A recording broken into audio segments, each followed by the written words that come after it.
Breaking news చూస్తున్నాం. రాష్ట్ర శాసనసభ శీతాకాల సమావేశాలను వారం రోజుల పాటు నిర్వహించాలని సోమవారం జరిగిన బీఎస్సీ సమావేశంలో నిర్ణయం తీసుకుంటున్నట్టుగా సమాచారం.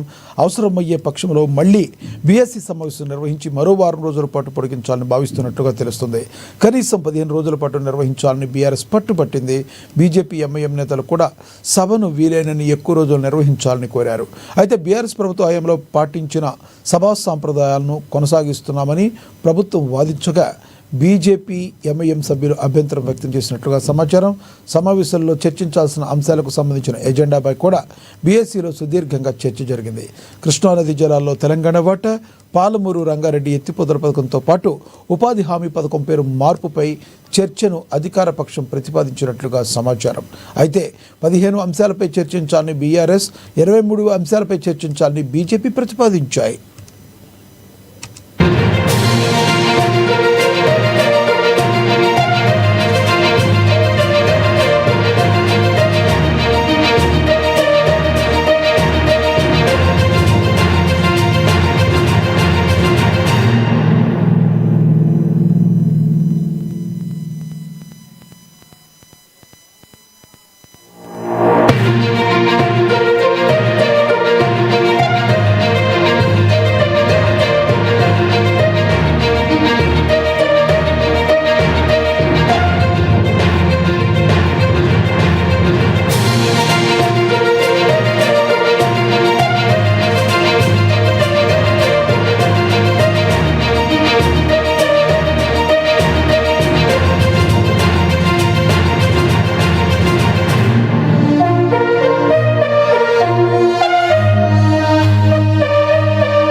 రాష్ట్ర శాసనసభ శీతాకాల సమావేశాలను వారం రోజుల పాటు నిర్వహించాలని సోమవారం జరిగిన బీఎస్సీ సమావేశంలో నిర్ణయం తీసుకున్నట్లుగా తెలుస్తుంది.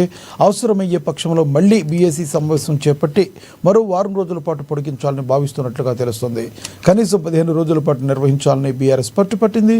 బీజేపీ ఎంఐఎం నేతలు కూడా సభను వీలైనన్ని ఎక్కువ రోజులు నిర్వహించాలని కోరుతున్నారు. అయితే బీఆర్ఎస్ ప్రభుత్వ హయాంలో పాటించిన సభా సాంప్రదాయాలను కొనసాగిస్తున్నామని ప్రభుత్వం వాదించగా బీజేపీ ఎంఐఎం సభ్యులు అభ్యంతరం వ్యక్తం చేసినట్లుగా తెలుస్తుంది. సమావేశాల్లో చర్చించాల్సిన అంశాలకు సంబంధించిన ఎజెండాపై కూడా బీఎస్సీలో సుదీర్ఘ చర్చ జరిగింది. కృష్ణానది జలాల్లో తెలంగాణ వాటా, పాలమూరు రంగారెడ్డి ఎత్తిపోతల పథకంతో పాటుగా ఉపాధి హామీ పథకం పేరు మార్పుపై చర్చను అధికార పక్షం ప్రతిపాదించినట్లుగా సమాచారం. అయితే 15 అంశాలపై చర్చించాలని బీఆర్ఎస్ కాదు, 23 అంశాలపై చర్చించాలని బీజేపీ ప్రతిపాదించాయి.